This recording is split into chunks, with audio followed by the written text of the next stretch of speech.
Okay, so we're running 0.6 millimeter 14 karat gold on 96% alumina at 75 millimeters per minute at 30,000 RPM with 0.125 millimeters of total Z feed distance.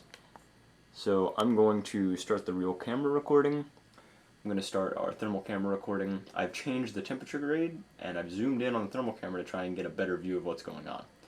So with no further ado, I'm going to go ahead and turn the spindle on to 30,000 RPM. And I'm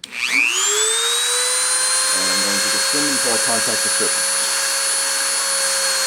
There we go, we're touching the surface. And now I'm going to start the file.